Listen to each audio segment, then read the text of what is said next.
அஸ்ஸலாமு அலைக்கும். வணக்கம் நண்பர்களே. நம்ம இந்த வீடியோவில் மைக்ரோசாஃப்ட் எக்ஸலில் லாஸ்ட் வீடியோவில் நம்ம என்ன பார்த்துருப்போம், இன்சர்ட்டில் வந்து டேபிள் எப்படி க்ரியேட் பண்ணுறதுன்னு பார்த்துருப்போம். இப்போ அதுக்கு அடுத்தது வந்து என்னென்னா பியூர் டேபிள்னால் என்னென்னு பார்ப்போம்.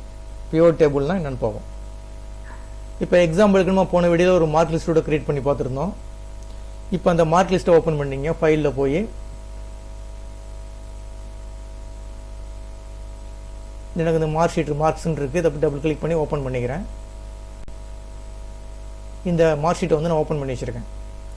இப்போ இந்த மார்க் ஷீட்டில் வந்து இந்த பியூர் டேபிளை பயன்படுத்தி எனக்கு வந்து ரிசல்ட்டில் வந்து பாஸ் பண்ணுறவங்களை மட்டும் தனியாக பார்க்கணும், அதே மாதிரி ஃபைல் பண்ணுறவங்களும் தனியாக பார்க்கணும், இந்த மாதிரி கொண்டு வரலாம்.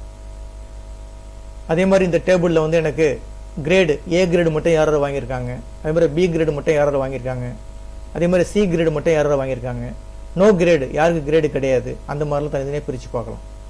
சிம்பிளாக பார்ப்போம் எப்படின்னு வந்து ஒரு பியூர் டேபிளை வந்து எப்படி வந்து கிரியேட் பண்ணுறது. இப்போ இந்த டேபிளுடைய ஃபஸ்ட்டில் கர்சரை வச்சுக்கிட்டு நேராக இன்சர்ட் பட்டனை கிளிக் பண்ணுங்கள். இன்சர்ட் பட்டனை கிளிக் பண்ணோன்னே அதில் ஃபஸ்ட்டு பியூர் டேபிள் இருக்குது, அது ஜஸ்ட்டு கிளிக் பண்ணுங்கள். கிளிக் பண்ணோன்னே ஆட்டோமேட்டிக்காக நீங்கள் டேபிள் கிரியேட் பண்ணி வச்சுருக்கீங்களோ, இப்போ ஆல்ரெடி வந்து ஒரு மார்க் ஷீட்னு ஒரு டேபிள் ஒன்று கிரியேட் பண்ணி வச்சுருக்கேன், ஒரு டேட்டாஸ் என்ட்ரி பண்ணி வச்சுருக்கேன், அது அப்படியே என்ன செய்யும், ஆட்டோமேட்டிக்காக அதை வந்து செலெக்ஷன் பண்ணிக்கும். நீங்கள் கர்சரை வந்து ஃபஸ்ட்டு செல்லில் மட்டும் வச்சுருந்தா போதும், ஆட்டோமேட்டிக்காக அதை செய்யும், அந்த செல்லை அப்படியே எடுத்துக்கும். இந்த பொழுது பாருங்கள், செலக்ட் எ டேபிள் ரேஞ்சுன்னு சொல்லி ஆட்டோமேட்டிக்காக எடுத்துக்கிச்சு, இந்த டேபிள் அப்படியே எடுத்துக்கிச்சு. அதுக்கு அடுத்தது கீழே என்ன சொல்லுது, choose where you want to pure table report to be placed, எந்த இடத்துல வந்து பிளேஸ் பண்ணணும்னு கேட்குது. நியூ ஒரு ஷீட்டில் வேணுமா, இல்லை இங்கே கீழேயே அந்த ஷீட்லேயே கீழே வேணாலும் கொடுத்துக்கலாம். இப்போ இந்த இடத்துல கிளிக் பண்ணோன்னா இப்போ இந்த இடத்துல வந்து இந்த எக்ஸிஸ்டிங் ஒர்க் ஷீட்னா நம்ம ஒர்க் பண்ணிட்டு ஒர்க் ஷீட்லேயே இந்த இடத்துல கிளிக் பண்ணிக்கலாம். ஓகேங்களா, இங்கே கிளிக் பண்ணி பார்க்கலாம். அப்படி இல்லை நியூ ஷீட்னா நியூ ஷீட் கொடுத்துக்கலாம். இந்த நியூ ஷீட்னு கொடுத்துட்டேன். அப்போ என்ன செஞ்சிடும், நியூ ஒர்க் ஷீட்டுக்கு வந்துடும். இந்த ரேஞ்சை ஆட்டோமேட்டிக்காக எடுத்துக்கிச்சு, டேபிள் ரேஞ்சு இங்கே ஆட்டோமேட்டிக்காக எடுத்துக்கிச்சு. அதுக்கு அடுத்தது வந்து என்னது, நியூ ஒர்க் ஷீட்னு கொடுத்துட்டு ஓகே கொடுத்துட்டேன். ஓகே கொடுத்தோன்னே இந்த மாதிரி இங்கே வந்துடும். பியூர் டேபிளுடைய ஃபீல்டு என்னென்ன இருக்கோ அங்கே என்னென்ன ஃபீல்டு நேம் கிரியேட் பண்ணியிருந்தோமோ, name, register number, Tamil, English, mark, இந்த மாதிரி மார்க்ஸ் ஃபுல்லாகவே டோட்டல் ஆவரேஜ், அதே மாதிரி வந்து ரிசல்ட்டு, கிரேடு, இது எல்லாமே இங்கே டிஸ்பிளே பண்ணி காட்டும். எல்லா ஃபீல்டை வந்து இடத்துல வந்துடும் உங்களுக்கு.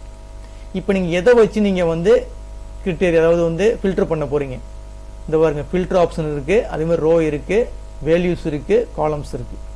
இப்போ நான் என்ன செய்ய போகிறேன், ரிசல்ட்டை தான் எடுக்க போகிறேன். அப்போ ரிசல்ட் அப்படி கிளிக் பண்ணிங்க, கிளிக் பண்ணிவிட்டு அந்த ரிசல்ட்டை தூக்கி ஃபில்டரில் தூக்கி போட்டுருங்க. ஃபில்டரில் ரிசல்ட்டை ஜஸ்ட்டு கிளிக் பண்ணி அப்படியே இழுத்து கொண்டு வந்து இந்த ஃபில்டரில் போட்டுருங்க. அதை வச்சு தான் ஃபில்டர் பண்ண போகிறோம். ஓகேங்களா, அதுக்கு அடுத்தது அந்த இப்போ எக்ஸாம்பிளுக்கு இங்கே இந்த அந்த காட்டுது, இங்கே ரிசல்ட்னு வந்துருச்சு. இப்போ ரிசல்ட் வந்து ஆள்னு இருக்குது. இங்கே வந்து ஆள்னு கொடுத்தோன்னா என்ன செய்யணும், ஒவ்வொரு காலத்துலேயும் யார் யார் நேமோ அவங்க டிஸ்பிளே பண்ணி காட்டணும். அப்போ நேமை எடுத்துங்க. இந்த நேம் இருக்குது பாருங்கள். இப்போ நமக்கு என்ன வேணுதில் ரிசல்ட் வேணும், அதே மாதிரி யார் யார் ஸ்டூடெண்ட் நேம். அப்போ இந்த ஸ்டூடெண்ட் நேம் அப்படி கிளிக் பண்ணி கொண்டு வந்து ரோவில் போட்டுங்க. ஓகேங்களா, இப்போ என்ன சொல்லுது, ரிசல்ட் இருக்கு பாருங்கள், ரிசல்ட் வந்து ஆள்னு இருக்குது. ஆள்னு இருக்கிறதுனால எத்தனை பேர் ஸ்டூடெண்ட் இருக்காங்களோ அவ்வளோ பேரையும் காட்டுது. ஓகேங்களா, இதில் நம்ம என்ன ஃபில்டர் பண்ண போகிறோம், இப்போ பாஸ்னா பாஸ் பண்ணுறவங்க மட்டும் காட்டணும், அதே மாதிரி ஃபைல்னா ஃபைல் பண்ணுங்க மட்டும் காட்டணும். அப்போ இந்த டாட்டை கிளிக் பண்ணுங்கள். இந்த இருக்க ஒரு கிரிட்டர் டாக்டர், இந்த டாட்டை கிளிக் பண்ணுங்கள், ஃபில்டர் டாட்டு இதை கிளிக் பண்ணுங்க. கிளிக் பண்ணணும்னா ஆளில் இருக்குது. இப்போ எனக்கு ஃபைல் வேணுன்னா ஃபைலை போய் கிளிக் பண்ணிங்க.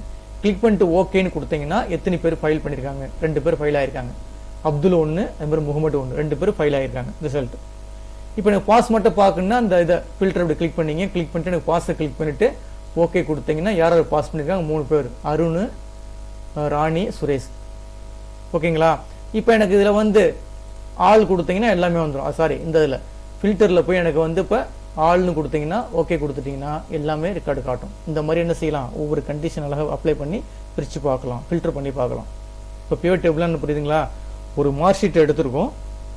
மார்க் ஷீட்டை எடுத்துட்டு அதில் வந்து என்ன ரிசல்ட்டை மட்டும் எடுக்கிறீங்க. ரிசல்ட்டில் வந்து 2 இருக்குது. ஒன்று யார் பாஸ் பண்ணியிருக்காங்க, ஒரு யார் ஃபைல் பண்ணியிருக்காங்க. எனக்கு பாஸ் பண்ணுறவங்களை மட்டும் பார்க்குறேன்னா பாஸ் பண்ணுறவங்க பார்த்துக்கலாம், ஃபைல் பண்ணுற மட்டும் பார்த்துக்கலாம், ஃபைல் பண்ணுற மட்டும் என்ன செய்யலாம், நம்ம ஃபில்டர் பண்ணி பார்த்துக்கலாம். அதுக்காக எஸ் பண்ணுறது தான் இந்த பியூர் டேபிளுங்கிறது.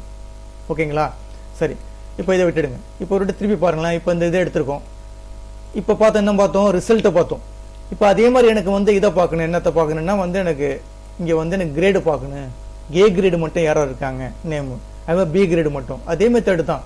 கர்சரை கொண்டு ஃபஸ்ட்டில் வச்சிங்க, செல்லுடைய ஃபஸ்ட்டில் வச்சிங்க, இடத்துல வச்சுக்கிட்டு திருப்பி இன்சர்ட்டை கிளிக் பண்ணுங்கள். பியூர் டேபிளுக்கு வந்துடுங்க. ஆட்டோமேட்டிக்காக செலக்ட் ஆகிடுச்சு. இந்த ரேஞ்ச் எடுத்துக்கிச்சு. நியூ ஒரு ஷீட்டை கொடுத்துருங்க. கொடுத்துட்டு ஓகே பண்ணிட்டேன். ஓகே பண்ணணும்னா அதே மாதிரி தான் கேட்குது. இங்கே என்ன செய்யும், இப்போ போய் கிரேட் எடுத்துங்க. இந்த கிரேட் இருக்குல்ல, இந்த கிரேடை கொண்டு போய் அப்படியே இழுத்து கொண்டு போய் ஃபில்டரில் போட்டுருங்க. இப்போ நான் கிரேடு தான் பார்க்க போகிறோம். அதே மாதிரி ஸ்டூடெண்ட் நேம் கொண்டு வந்து இழுத்து கொண்டு வந்து ரோவில் போட்டுருங்க. அதே மெத்தடு தான். இப்போ பாருங்கள், ஆள்னு இருக்கிறதுனால எல்லாமே காட்டுது. இப்போ ஜஸ்ட் இப்படி கிளிக் பண்ணிவிட்டு இதில் போய் எனக்கு ஏ கிரேடு மட்டும்தான் வேணும், ஓகே கொடுத்தீங்கன்னா ஒரே ஒரு ஆள் தான், அருண் மட்டும்தான் இருக்கார் ஏ கிரேடில். அதே வந்து பி கிரேடு கொடுத்தீங்கன்னா சுரேஷ்னு ஒரு ஆள் தான் இருக்கிறாப்புல. எனக்கு சி கிரேடு கொடுத்தீங்கன்னா அதுலேயும் ஒரு ஆள் தான் இருக்காங்க பிறகு ராணி. இப்போ நோ கிரேடே கிடையாதுன்னா ஃபைல் பண்ணுறவங்க எல்லாமே நோ கிரேடில் இருக்குது. நோ கொடுத்துட்டு ஜஸ்ட் ஓகே கொடுத்தீங்கன்னா யார் வந்து நோ கிரேட், அதாவது ரிசல்ட் ஃபைலாக இருக்குங்களா அவங்க நோ கிரேடு காட்டும். இந்த மாதிரி பண்ணிக்கலாம். ஓகேங்களா? இந்த மாதிரி நம்ம பிரித்து நம்ம இந்த பியூர் டேபிளை யூஸ் பண்ணி பார்த்துக்கலாம்.